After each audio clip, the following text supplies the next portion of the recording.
Alright, let's dive a bit deeper into how it all started. The day I met Tom wasn't anything special, at least it didn't start that way. Just me, trying to break free from the grind with a bike ride. Then, bang, my chain decides to call it quits right in the middle of nowhere.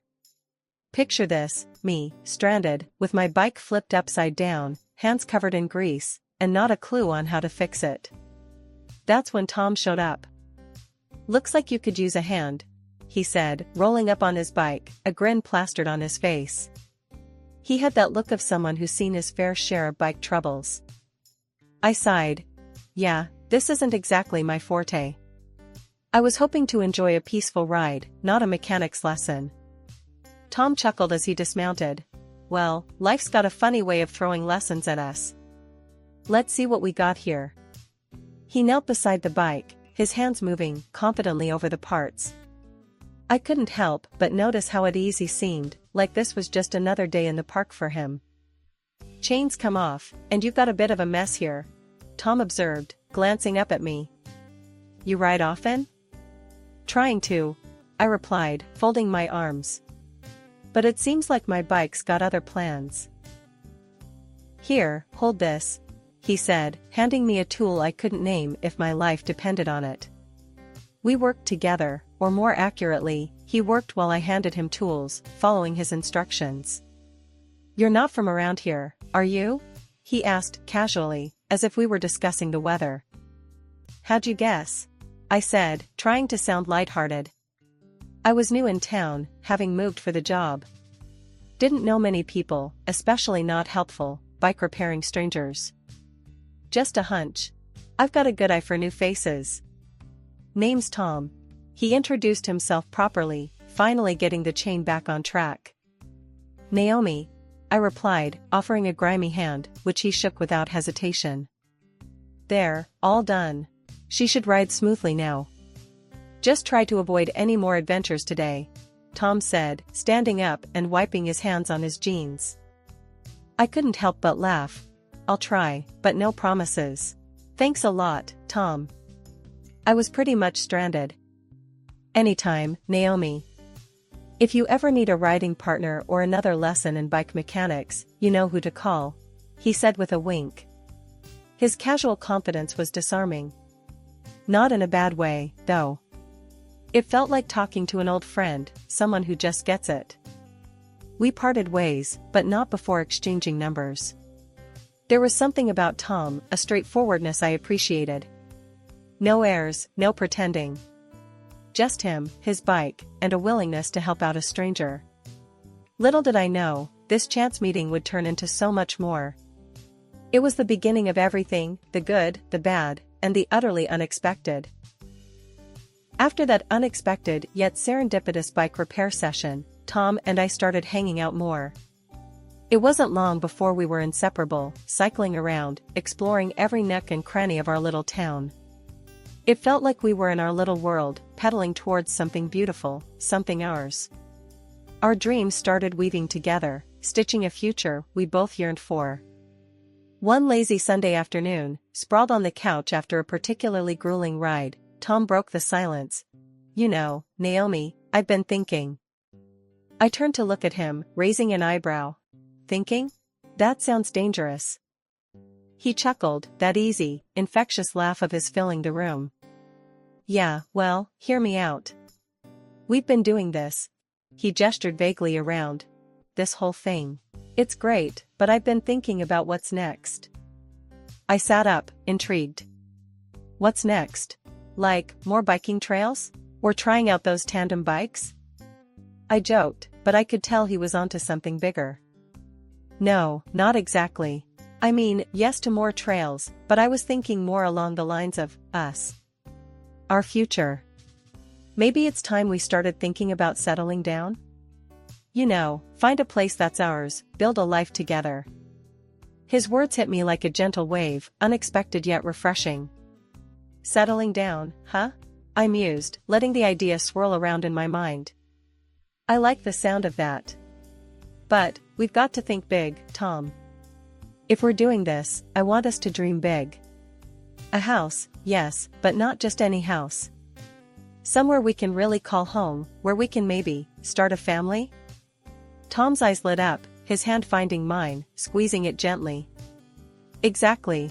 I was hoping you'd say that. I've been looking at places, nothing concrete, just daydreaming, I guess. There's this one spot, it's a bit out of the way, but the view, Naomi, it's like something out of a dream. We could have our morning coffee overlooking the valley, go on bike rides without seeing a soul. The excitement in his voice was contagious. I leaned in, imagining our future mornings, the mist over the valley, the sound of our laughter echoing as we chased each other on our bikes. Tom, that sounds perfect. But, it's gonna be a lot of work. We're gonna have to hustle like never before. Yeah, I know. But we've got this, Naomi. We make a pretty damn good team, if I say so myself. And hey, no one said our dreams would be handed to us. We'll work for it, every step of the way. The determination in his voice was all the confirmation I needed. We were in this together, ready to face whatever came our way. But, Tom, we've got to make sure we're on the same page here. No sugarcoating, no holding back. If we're doing this, it's gonna take everything we've got. Savings, late nights, maybe even cutting back on some of our adventures. Tom nodded, his expression serious. I get it, and you're right. It's not gonna be easy. But imagine, just imagine, Naomi, coming home to our place, our kids running around in the yard. It'll be worth it. I smiled, leaning my head on his shoulder. Yeah, it will be. And hey, when things get tough, we'll just remind each other of that view, of the mornings we're working towards. Deal? Deal, he agreed, wrapping an arm around me. We sat there in silence, not the uncomfortable kind, but the kind that spoke volumes. We were dreaming together, our hopes and fears laid bare, united by a common goal. The only thing that bothered me about living with Tom was his sister. Stepping into Lily's world is like walking into a never-ending party, where responsibility is the guest that never got invited. The first time I met her, she was sprawled on the couch, scrolling through her phone like it held the secrets of the universe. I'd just moved some of my stuff into the small house that Tom and I were calling home, and there she was, making herself very at home. Hey, you must be Naomi, the new sis-in-law, Lily said, without looking up from her phone. Her tone was casual, almost too casual, for someone who was meeting her brother's wife, for the first time. Yeah, that's me, I replied, trying to keep the peace. Nice to meet you, Lily. Was all she said, finally gracing me with a glance. It was clear from the get-go that Lily lived in a bubble, one where work was a mythical concept and money was just something you asked for.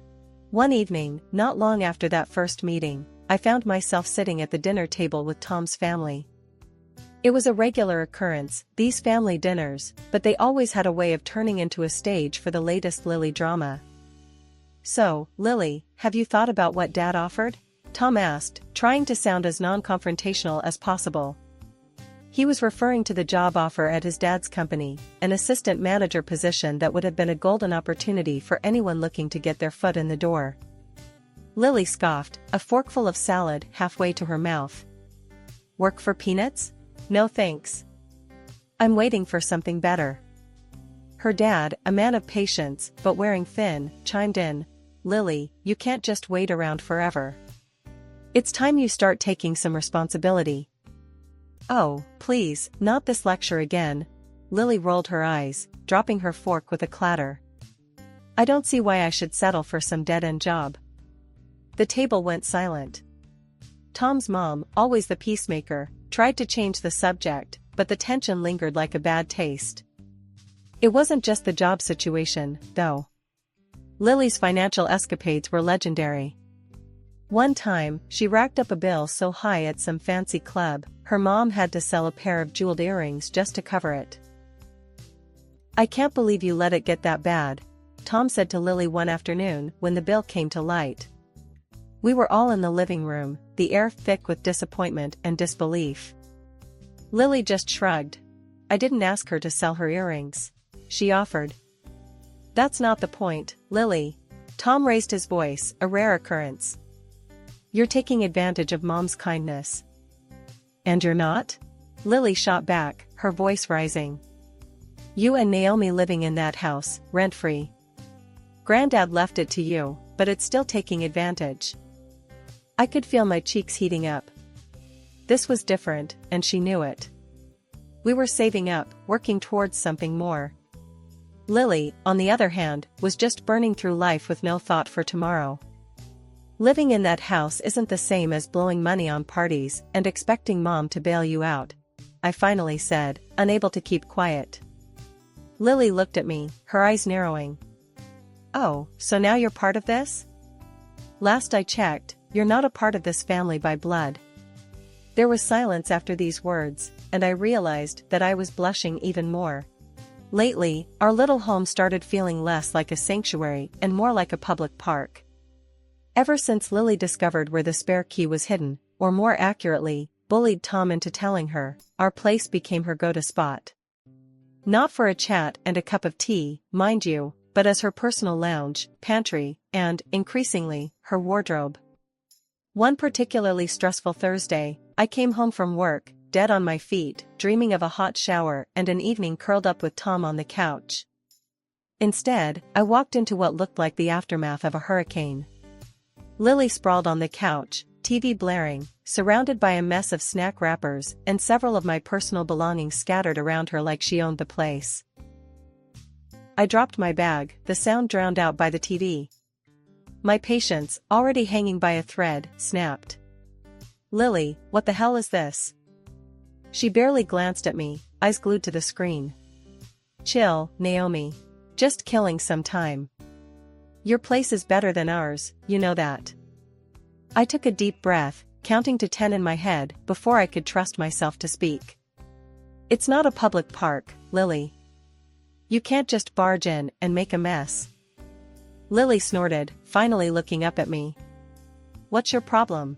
It's not like I'm bothering anyone. Tom doesn't mind. That did it. Tom doesn't mind because he hates confrontations, but I do.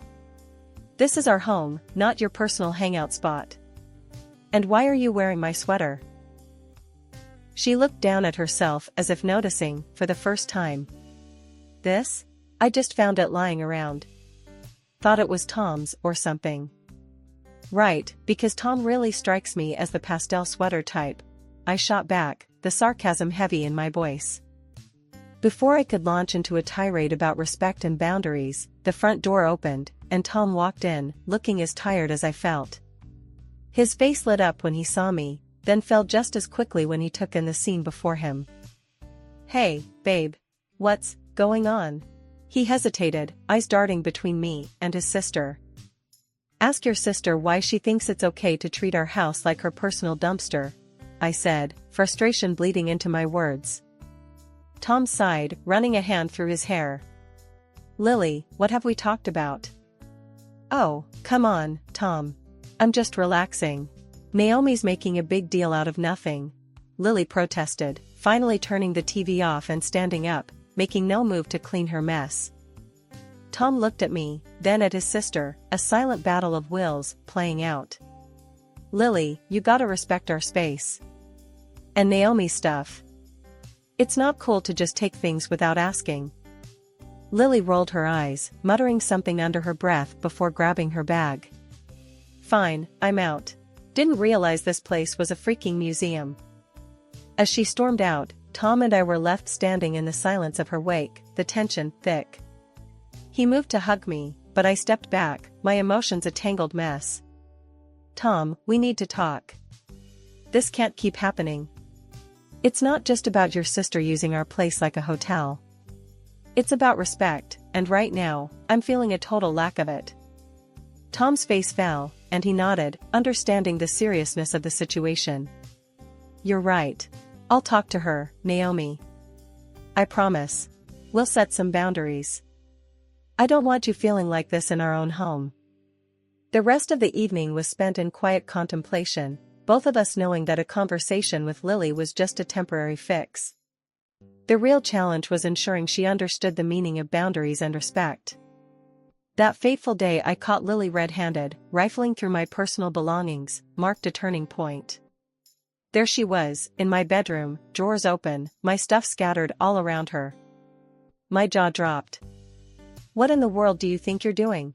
I demanded, my voice echoing off the walls. Lily, nonchalant, barely glanced up. "Just borrowing a few things. No big deal," she shrugged, as if she was doing nothing out of the ordinary. "No big deal? Lily, that's my stuff. You can't just take whatever you want without asking." I shot back, feeling a mix of anger and disbelief. She smirked, looking up with a defiance that took me aback. "Come on, don't be so tight. It's not like you don't have plenty to spare," she retorted, her tone dripping with entitlement. I couldn't believe her audacity.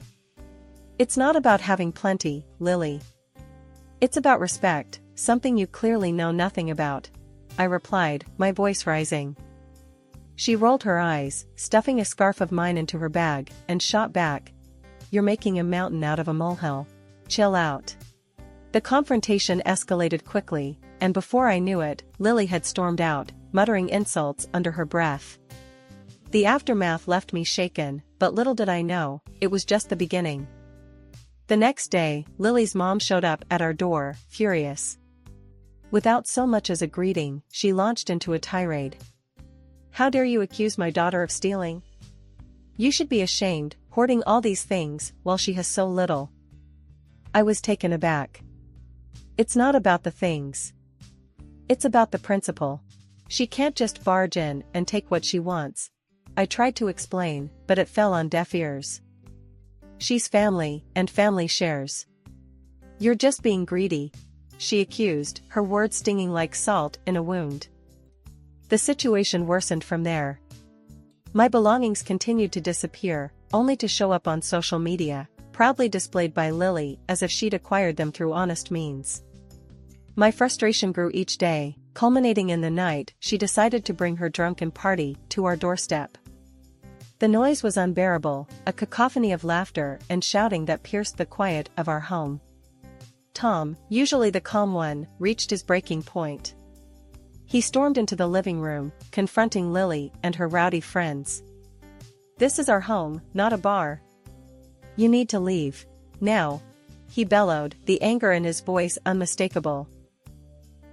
Lily, unfazed and clearly inebriated, laughed in his face. "Oh, come on. We're just having a little fun. Don't be such a killjoy," she slurred, her friends echoing her laughter. Tom's face was a mask of fury. "I'm not joking, Lily. Get out, or I'm calling the police," he threatened, his stance firm and unwavering. The laughter died down as the reality of the situation set in. With grumbles and complaints, Lily and her entourage finally vacated our home, leaving a trail of chaos in their wake. The lull lasted a couple of months, and then things took a nosedive into the bizarre. Dad, who's been a cop for as long as I can remember, decided to crash with us for a bit. That day, Lily, the family's personal whirlwind of chaos, showed up unannounced, claiming some urgent need to just grab a few things from upstairs. She darted through the house with a purpose, then vanished as quickly as she had appeared. Fast forward to the evening, and Dad's casual scrolling through his phone turned frantic. Alert after alert popped up, his bank account was hemorrhaging money at an alarming rate. The realization hit him like a ton of bricks, his bank card was nowhere to be found. He was on the phone with the bank faster than you can say fraud, demanding they block his card immediately. No sooner had he hung up than my phone rang. It was Lily, sounding more sloshed than ever. "Hey, why'd you block the card? You're screwing up my night. How am I supposed to pay for my drinks?" I was floored. "Lily, are you out of your mind? You stole my dad's card, not mine. He's a cop, for crying out loud." Her response was a mix of disbelief and mockery, slurred but clear. "Oh, come on. Stop playing games. You're just trying to get me in trouble." By this time, Dad and Tom were both hovering over me, their faces a mix of anger and incredulity. Dad, always the calm one in a crisis, took the phone from me with a demeanor that could freeze fire. Lily, this is John. You've got exactly one chance to make this right. Return the card and the money, or I promise you, you'll be facing more than just a hangover tomorrow. Her laughter echoed down the phone line, a clear sign she wasn't taking any of this seriously. You guys are hilarious, really. Good night. With that, she hung up. Dad's face was set in stone as he dialed his colleagues at the station, briefing them on the situation with a precision and calmness that belied the storm brewing inside him. Tom paced the room. I sat, dumbfounded by the audacity of Lily's actions and the sheer gall she had to laugh it off. After the debacle with the stolen card, things escalated quickly. We found ourselves at the police station, a place I never imagined we'd be under such circumstances. My dad, still in his work mode, was all business, but I could see the disappointment etched deep in his face. Tom was beside me, a mix of anger and disbelief in his eyes. And there, looking like a deer caught in headlights, was Lily, cuffed and sobbing. Please, I didn't mean for any of this to happen. Lily whimpered, her tough facade crumbled into a heap of regret. I just wanted some fun. Dad, usually the calm one, had his patience worn thin. Fun? Is that what you call stealing? Putting your entire family through this mess? Lily's mom, my mother-in-law, was next to her, tears streaming down her face, but with a fire in her eyes. This is all just a big misunderstanding. My Lily wouldn't hurt a fly. You have to believe us. I was fuming, struggling to keep my composure. Misunderstanding? She stole from us, from her own family. How do you just brush that off? The room was charged with tension, each of us standing on a precipice of raw emotions. My father-in-law, a stern man who'd been silent up until now, finally spoke. Enough, he said, his voice commanding the room's attention. This ends now. Lily, you'll return what you took, and we'll sort out the mess you've made. My mother-in-law exploded. You can't be serious. They're treating her like a criminal over some family misunderstanding.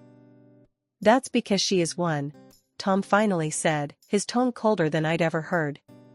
She broke the law. Being family doesn't give her a free pass to do whatever she pleases. The discussion went back and forth, with my father-in-law eventually stating that if Lily and her mother couldn't abide by the rules of decency and law, they'd have to find somewhere else to live. It was a bombshell that left everyone reeling. My mother-in-law was hysterical, Lily was a mix of tears and defiance, and there I stood, watching as the family I married into seemed to fracture before my eyes. After everything that went down, my father-in-law did right by us. He paid back every penny that Lily had blown through using Dad's card. Dad didn't push for charges against her. But that didn't mean things went back to how they were. Lily and her mom packed up and left, started a new chapter, you could say, in some cramped apartment living off what little the pension coughed up. Lily? She hasn't changed much, still jobless, still flaunting her so-called life on social media like it's something to be proud of. Tom and we had a sit-down about all this mess, once the dust settled. Can you believe this? After all the drama, she's still at it, I said, scrolling through Lily's latest adventures online, a mix of disbelief and irritation churning in my gut. Tom, ever the rock, just shook his head. Let her be, babe. We did what we could. It's on her now. Besides, Tom added, we've got bigger and better things to plan. Like that big house you keep dreaming about. The determination in his voice was contagious. Absolutely. We focus on us, our dreams, the big house, maybe even start talking about kids? Kids, huh? Tom's eyes lit up at the mention. I think we're gonna make great parents.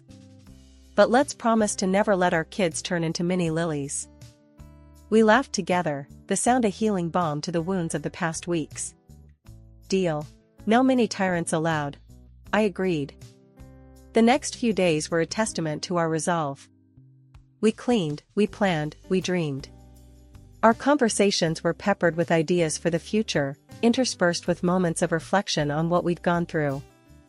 I was thinking, I said one evening as we sat with cups of tea, maybe we should start a new tradition. Something that's just ours, to mark the end of one chapter and the beginning of another. Tom nodded, thoughtful. I like that. What did you have in mind? Maybe a bike ride every month. Just the two of us, exploring new places, making new memories. He grinned, squeezing my hand. I love it. It's how we started, after all. It's perfect. As for Lily and her mom, life had taken them on a different path. They faced their own challenges, grappling with the consequences of their actions. From afar, I hoped they'd find their way, learn from their mistakes, and maybe, just maybe, find their own new beginning.